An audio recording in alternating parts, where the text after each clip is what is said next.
Thanks, everyone.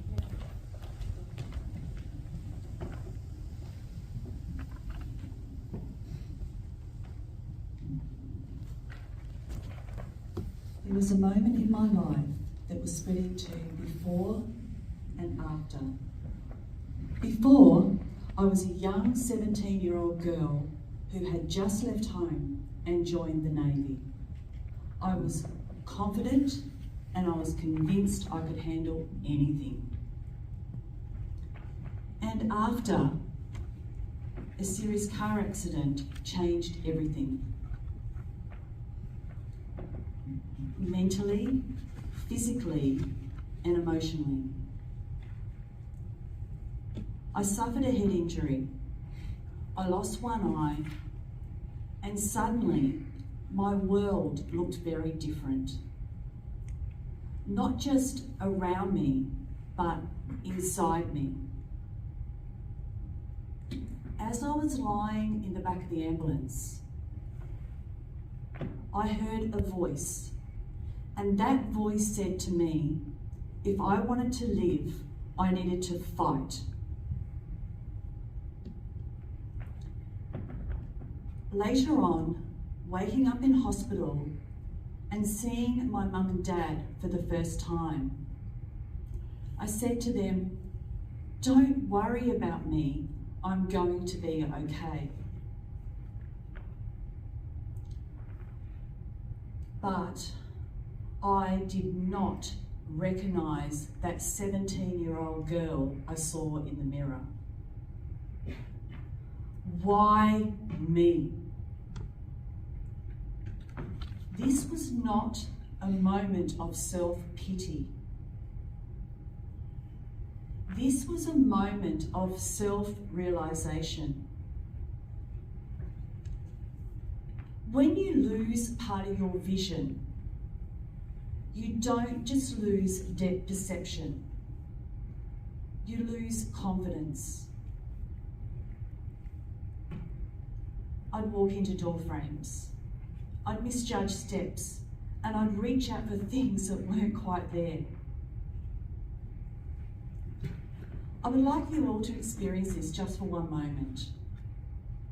And I'm going to do something a little bit different.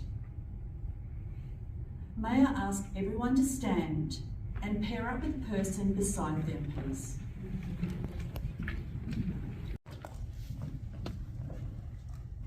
You have just experienced the loss of depth perception.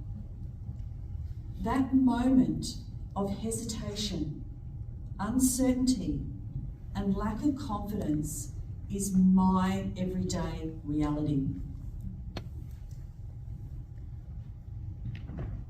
Rehabilitation was long and frustrating.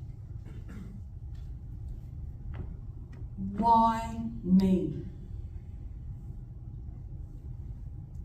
Then I remembered that girl I saw in the mirror.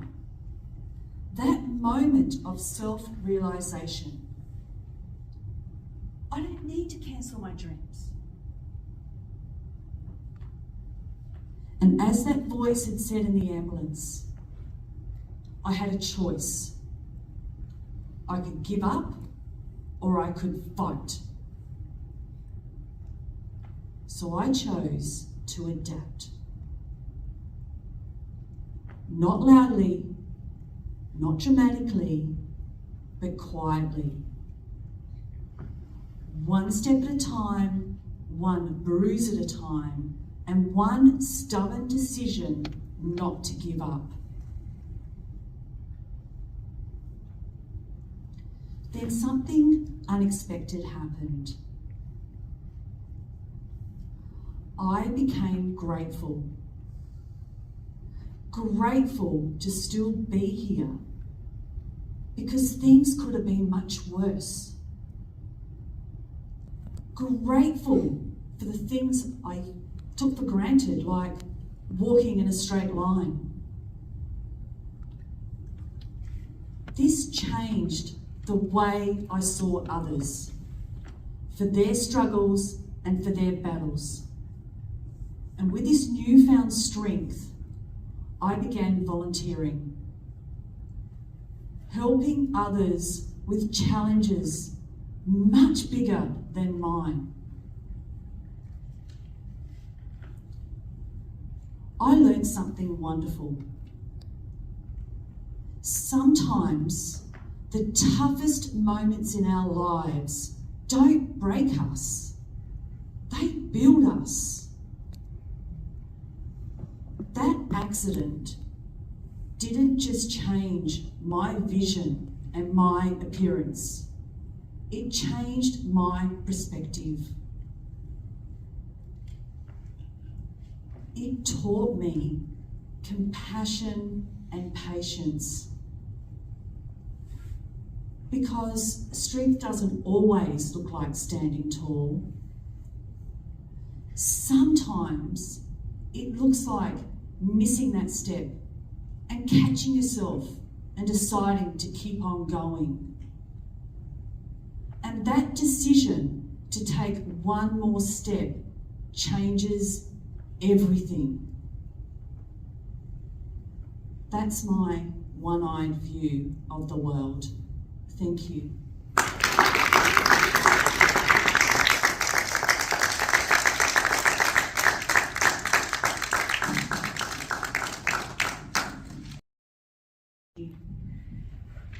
So, firstly, very inspiring speech, and I think it was a kind of reminder of what you've been passionate. But you said you do. Oh, we'll move across here. We'll take them out. Okay, yeah. We'll make this a speech inspired. Yeah. So you said that you do a lot of volunteer work. I do a lot of volunteer work. But where do you do volunteer work, and what do you get out of it now? I've been doing volunteering work since I had my accident. So it sort of started off that I helped the blind and visually impaired, some students, and I worked volunteering with them for about 7 years, helping them with their after school and sporting. Then I actually helped the Cerebral Palsy Association of New South Wales, and that's actually another little bit of a story on its own. Please tell us about the company. But I actually ended up joining the Miss Australia Quest, which is something I thought I would never have done, considering I couldn't look at myself in the mirror. But they persuaded me to do it, and I was actually one of the Navy representatives at the time. And I purely joined it was to do the fundraising side of things. So I did that.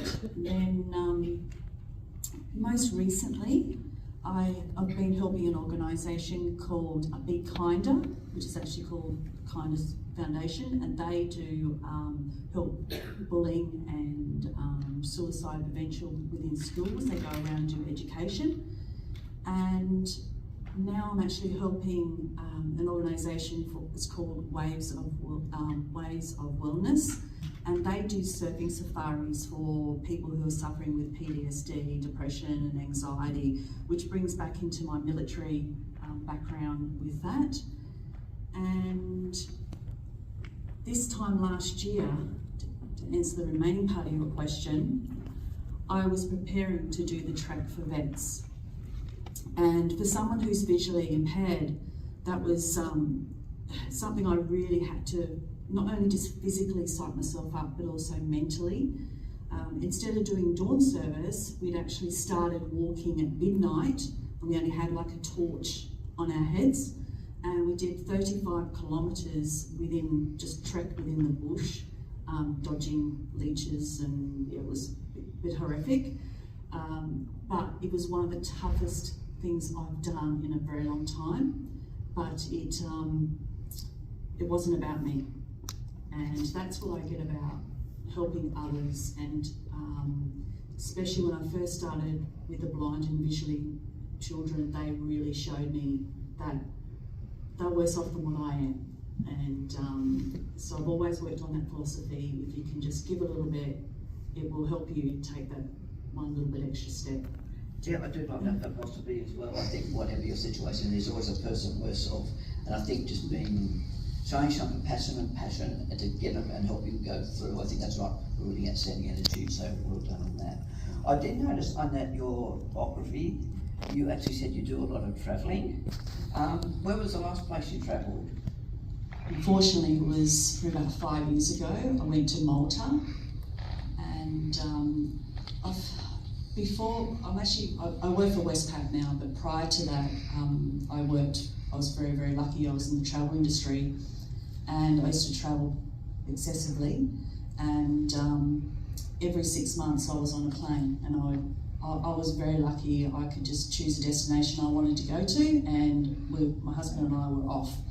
And so I travelled a lot, and then even with my children when they were a young age, and then it got to a stage that my main focus was to get them educated, and once they were educated, it was just my husband and I were like, okay, where do we want to go? So it was like, what's left on the bucket list?